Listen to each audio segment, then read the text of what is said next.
Assalamualaikum warahmatullahi wabarakatuh.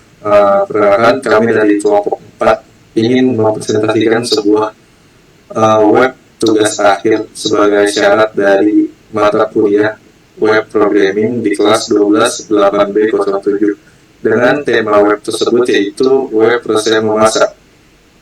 Sebelum melanjut lebih jauh, izinkan kami memperkenalkan diri kami terlebih dahulu. Untuk saya sendiri, yaitu nama saya Muhammad Fikri dengan NIM 122200176.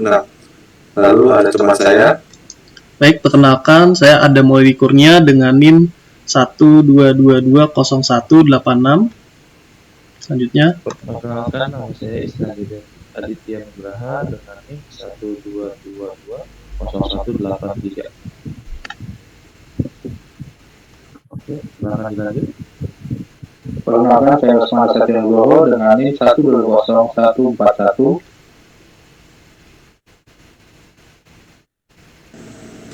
Oke, berikut adalah nama-nama dari kelompok kami. Lalu sebelum masuk ke materi inti, kita masuk ke dalam pendahuluan terlebih dahulu yang akan dijelaskan oleh Mas Lesmana. Silakan untuk Mas Lesmana. Terima kasih, Mas Fikri. Sebenarnya latar belakang web program masak ini adalah sudah menjadi tren yang semakin populer di kalangan masyarakat. Semakin banyak orang yang tertarik untuk memasak makanan sehat, eksplorasi kuliner, dan berbagai resep dengan orang lain. Web programming memberikan sarana untuk memfasilitasi kebutuhan dan minat ini melalui platform online. Dari segi manfaat, adanya website atau panduan resep memasak, pengguna dapat dengan mudah mengakses berbagai resep dan panduan memasak dari mana saja dan kapan saja melalui perangkat komputer atau perangkat mobile. Dan tujuannya adalah bertujuan untuk menyediakan akses mudah dan terjangkau bagi semua pengguna yang tertarik dengan panduan resep memasak. Dengan membuat platform online mendapati akses melalui perangkat komputer atau perangkat mobile, web programming memungkinkan para pengguna untuk mencari dan mengakses informasi kuliner kapan saja dan di mana saja. Oke, untuk selanjutnya teori dilanjut oleh Mas Adam. Silakan Mas Adam. baik, terima kasih. Selanjutnya adalah teori. Untuk bab yang kedua, yang pertama kami menggunakan exam. Exam adalah singkatan dari X yang mengacu pada platform sistem operasi apapun. Apache, MySQL, PHP, dan Perl. Ini adalah paket perangkat lunak gratis yang digunakan untuk membuat dan mengelola lingkungan pengembangan web lokal. Exam menyediakan komponen penting yang diperlukan untuk menjalankan aplikasi web, termasuk server web Apache, server basis data MySQL, dan bahasa pemrograman PHP dan Perl. Lalu kami menggunakan database MySQL. MySQL adalah sistem manajemen basis data rasional yang populer dan sering digunakan dalam pembuatan web programming. MySQL digunakan untuk menyimpan, mengelola, dan mengakses data yang diperlukan oleh aplikasi web. Baik, untuk selanjutnya dilanjutkan oleh Bang Isnai. Ya, terima kasih Mas Adam. Selanjutnya ada aplikasi yang bernama Codel Igniter. Adalah framework PHP yang ringan dan bersifat open source, dirancang untuk memudahkan pembuatan aplikasi web dengan cepat dan efisien. Framework ini menggunakan pendekatan model view controller atau MVC yang memisahkan logika bisnis tampilan dan pengelolaan data. Ada juga Visual Studio Code. Visual Studio Code ini atau disingkat VS Code adalah sebuah editor teks yang sangat populer dan kuat yang digunakan dalam pembuatan web programming. Dikembangkan oleh Microsoft, VS Code menawarkan berbagai fitur yang membantu pengembang dalam mengembangkan aplikasi web dengan efisien. Nah, di sini ada lanjutan di bab 3 ada web. Bisa dilihat di sini ada use case diagram. Webnya itu web resep makanan. Di sini ada dua, yaitu pengunjung dan admin. Pengunjung bisa melihat dari aplikasi, ada memilih kategori, memilih masakan, melihat detail masakan dan komentar. Dan sedangkan admin ada login, melihat dashboard, upload resep, hapus resep, tambah kategori, dan hapus komentar. IRD diagram ini akan dilanjut oleh Mas Lesmana. Oke, terima kasih Mas Isnain. Untuk web resep masak ini ada 4 tabel ya. Ada admin, tambah resep, tambah komentar, tambah kategori. Saya akan menjelaskan dari tabel admin. Tabel admin terdiri dari ID, nama, username, password. Dan untuk one to many tambah resep terdiri dari ID, nama, bahan, bumbu, kesulitan, waktu, kategori, asal, gambar, masak. Dari tambah resep ke komentar, many to many, di mana tambah komentar terdiri dari ID resep, tanggal, nama, isi, HP, email, dan many to one ada dari pengunjung. Lalu ada ditambah kategori via admin dari one to many, di mana tambah kategori terdiri dari ID dan nama. Berikut tampilan dan code webnya akan dilanjut oleh Mas Fikri. Oke, terima kasih Mas Usmana. Di sini saya akan menjelaskan tampilan kode dari Vue. Di sini kita menggunakan framework kode Igniter karena dengan framework ini ringan digunakan juga serta mudah pengaplikasiannya. Di sini ada kita membuat halaman pertama index, terus dashboard, terus footer, header, kategori, komentar, login, resep, dan tambah. Di sini saya akan menjelaskan dulu dari index. Pertama, sini head biasa titelnya yaitu web resep. Lalu di bawahnya ada body div class di sini untuk nampilin dari body webnya. Di sini menggunakan dari CSS itu sendiri ngambilnya. Lalu ada header class ini header area. Header area ini adalah area tempat tampilan atas dari webnya. Di sini juga sama menggunakan dari CSS yang di-link langsung dari CSS-nya. Lalu ada tampilan logonya juga kita langsung tarik dari asset, terus page, terus image, core image. Nah, di sini kita menggunakan logo 3. Oke, bawahnya ada lagi yaitu div class. Di sini untuk tampilan webnya seperti biasa kita pakai CSS, terus container itu tampilan sampingnya supaya bisa ditampilkan seperti raw menu gitu. Oke, di sini ada tampilkan page, metodenya kita pakai post. Oke, kita langsung ke bawah aja. Mungkin bisa langsung ke panel dashboard, boleh. Oke, di sini juga kita ada row container gitu. Di sini isinya ada resep dan komentar. Yang mana jika diklik nanti kan akan tampil ke menu resep dan komentar juga akan bisa mengisi komentar gitu di resep tersebut. Lalu footer, kita masuk ke page footer. Sini footer itu biasa adanya di bawah web. Kita buat terpisah supaya footer ini antara page 1 dan page lainnya itu sama. Jadi nggak perlu setting ulang lagi. Jadinya kita pakai sama aja. Terpisah. Jadi di setiap page-nya akan memanggil file dari footer ini sendiri. Lalu kita beralih ke header. Sama seperti footer, namun bedanya penempatannya. Kalau footer itu di bawah, kalau header itu di atas. Kita pakai file terpisah supaya file header ini sama di setiap page-nya.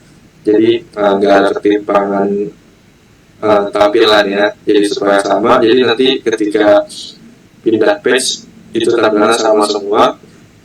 Nanti tinggal di file ini ditarik di file dashboard, file index, atau file yang lainnya gitu.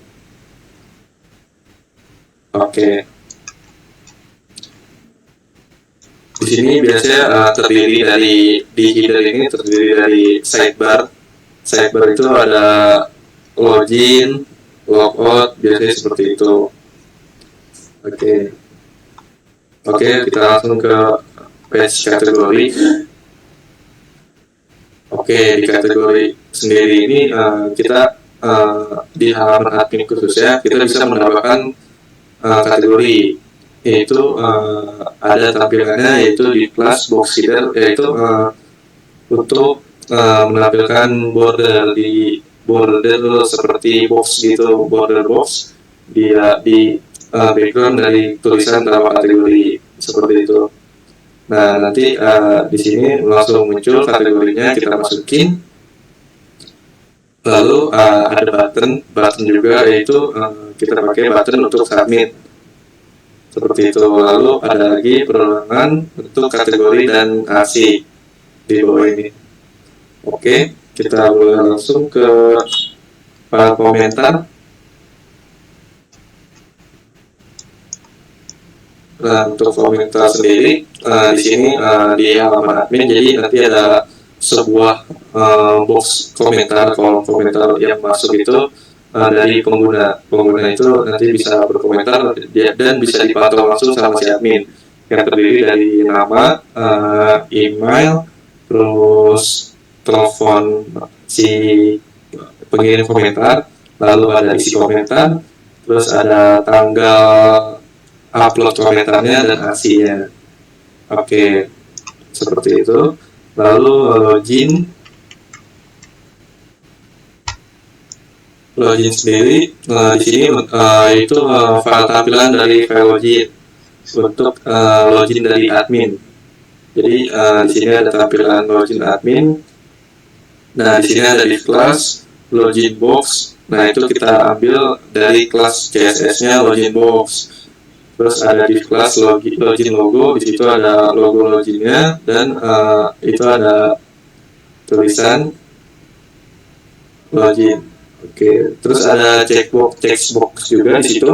Kita remember me, yaitu supaya tidak ada perulangan login ketika akan masuk ke web tersebut jika dikliknya. Oke, seperti itu kira-kira. Lalu ada halaman resep. Nah, untuk resep di sini yaitu resep yang tersedia. Jadi resep tersedia nanti yang ini bisa ditambahkan juga. Ditambahkan resep terbaru, misalnya ada pengen nambah resep terbaru, kita codingnya juga di sini. Di sini terdiri dari, kalau untuk nambahin div class tuh diambil dari box body with border, itu tampilan dari CSS Bootstrap sendiri itu diambil dari kelas itu. Kita pakai table class supaya penataannya rapi. Nah, width 10 px, nah itu berarti tingginya itu 10 px antar kolomnya. Jadi di sini isinya ada nama setnya, terus ada bahan utama, lalu ada bumbu, terus tingkat kesulitan, waktu, kategori, daerah asal dari makanan itu sendiri, terus ASI seperti itu. Dan ini juga nanti langsung dikirim ke database kita. Oke, yang terakhir tambah. Nah, untuk tambah sendiri nanti ada seperti pop up gitu.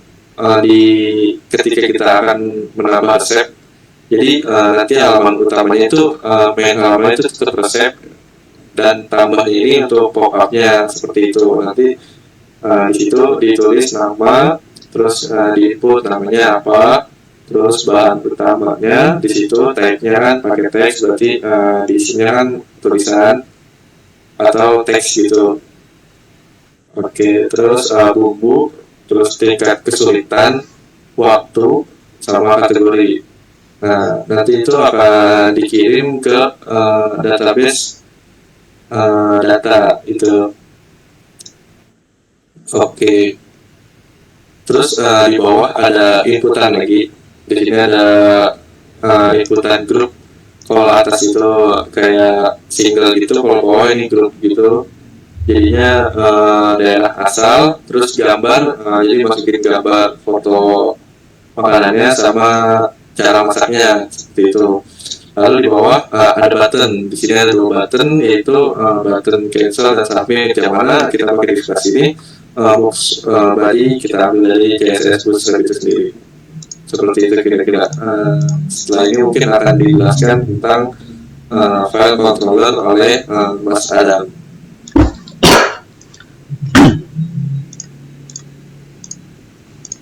Baik, terima kasih Mas Fikri. Saya akan melanjutkan untuk di file controllers. Untuk di file controllers tersendiri ada admin, terus ada login dan juga page ya. Nah, yang pertama ini di admin.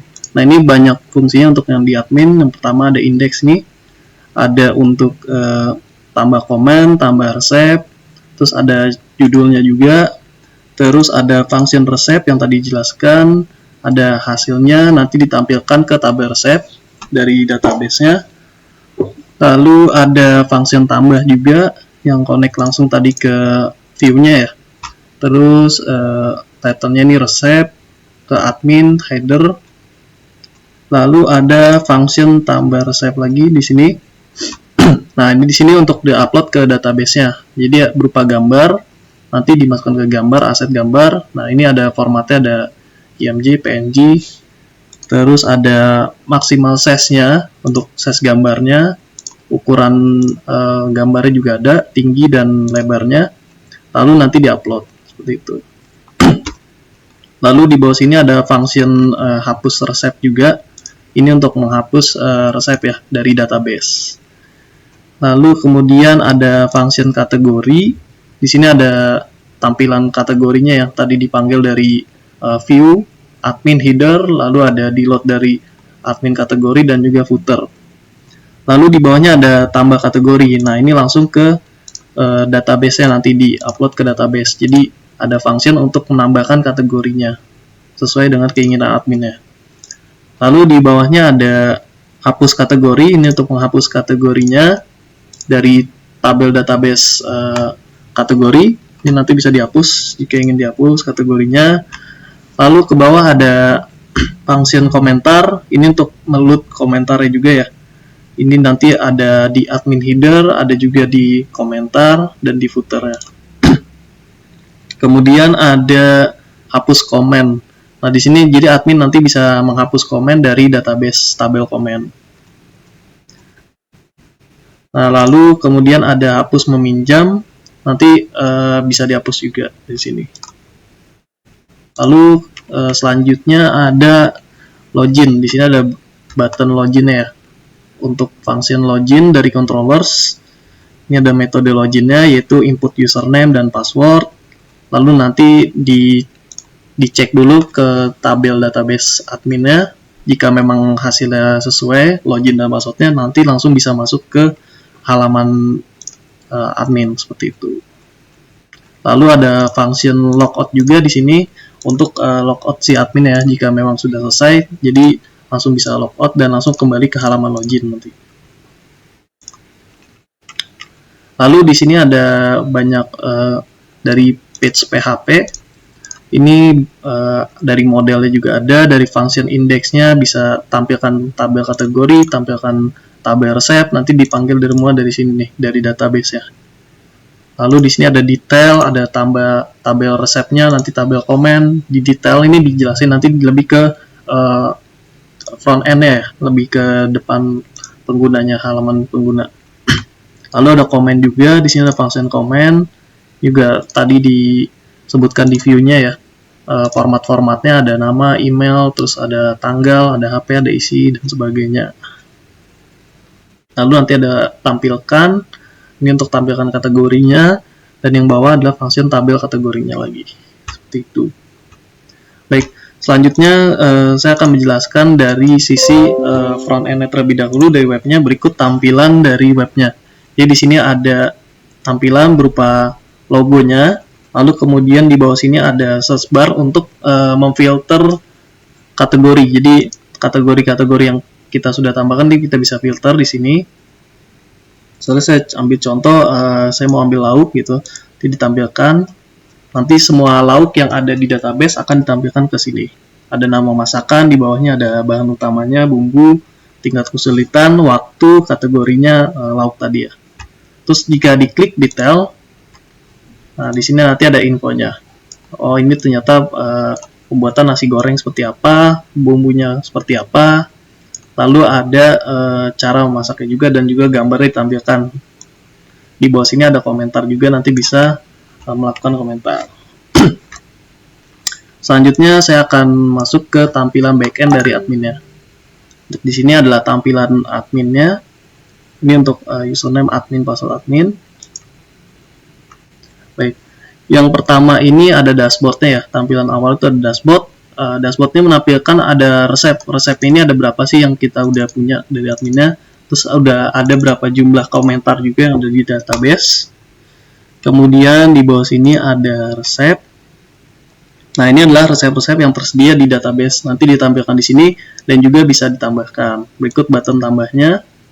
Ada nama, bahan utama, bumbu, tingkat kesulitan, waktu, kategori, daerah asal, terus upload gambar dan juga cara memasaknya.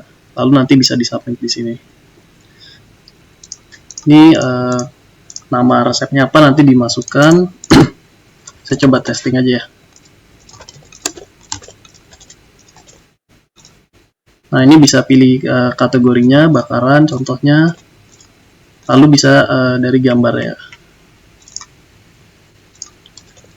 Lalu bisa diklik untuk submit. Nah, di sini untuk resepnya sudah masuk, di sini ada tes ya di sini. Terus nanti bisa dilihat juga detailnya. Nah, detailnya nanti langsung tampil di halaman front end-nya. Seperti itu. Lalu bisa dihapus juga untuk resepnya. Contoh saya hapus. Nah, ini udah berhasil menghapus resep seperti itu. Kemudian selanjutnya di admin juga bisa melihat dan menambahkan kategori. Nah, di sini bisa ditambahkan kategori baru. Jika memang ingin menambahkan kategori baru, langsung nanti ke input ke database. Seperti itu. Dan bisa dihapus juga kalau misalnya ini. Nah, berikut saya contohkan untuk penambahan kategorinya ya. Ini untuk tambahan kategori, misalnya kategorinya ini gorengan ya. Saya tambahkan, saya submit di sini. Nah, jika sudah berhasil, ada kolom di atas untuk berhasil, lalu langsung tambah di sini di kategorinya menambahkan gorengan seperti itu. Lalu saya contohkan juga bisa untuk menghapus. Misalnya saya ingin menghapus gorengan yang tadi, saya bisa langsung klik hapus. Lalu ada tabel konfirmasi, lalu kemudian delete. Seperti itu. Lalu selanjutnya untuk komentar, admin bisa melihat komentar yang masuk dan juga menghapus komentar-komentarnya jika ingin dihapus seperti itu. Jadi di sini ada tampilan dari nama, email, telepon, isi, tanggal, dan aksinya itu bisa dihapus. Saya ingin menghapus komentar yang paling bawah, sama seperti tadi. Nah, ini sudah berhasil menghapus komentar, jadi komentar sudah dihapus. Lalu kemudian yang terakhir logout ya, ini bisa ada tampilan logout di sini. Lalu dia balik ke halaman adminnya. Baik, untuk selanjutnya bisa kembali ke presentasinya. Oke, berdasarkan materi pembuatan web yang kita buat, kita dapat menarik kesimpulan, yaitu yang pertama, pembuatan web programming untuk panduan atau resep memasak melibatkan penggunaan teknologi web seperti HTML, CSS, JavaScript, dan PHP. Yang kedua, tujuan web programming dalam konteks panduan atau resep memasak adalah menyediakan platform interaktif yang memudahkan pengguna untuk mengakses, mencari, dan menggunakan resep memasak. Dan yang ketiga yaitu manfaat web programming dalam konteks panduan atau resep memasak termasuk aksesibilitas global, pengorganisasian yang efisien, interaksi pengguna yang lebih baik, dan kemampuan berbagi dan kolaborasi. Dan pentingnya dari web programming ini, yang pertama, memungkinkan pembuatan platform interaktif untuk panduan resep memasak yang memudahkan pengguna dalam mengakses dan mencari resep kuliner. Yang kedua, dengan adanya web programming ini, pengguna dapat mengatur dan mengorganisasikan resep secara efisien, misalnya dalam fitur pencarian, kategori, favorit, dan penanda. Yang ketiga yaitu interaksi pengguna yang lebih baik dapat dicapai melalui fitur komentar dan berbagi pengalaman. Yang keempat, program ini memungkinkan pembuatan paduan atau resep memasak yang dapat diakses secara global, mengatasi batasan geografis dan memberikan inspirasi kuliner dari berbagai budaya. Dan yang terakhir, pengguna dapat berbagi resep mereka sendiri, menciptakan komunitas kuliner online, dan memperluas jaringan mereka dengan pencinta masakan lainnya. Mungkin itu saja presentasi yang dapat kami sampaikan. Kurang lebihnya mohon maaf. Wassalamualaikum warahmatullahi wabarakatuh.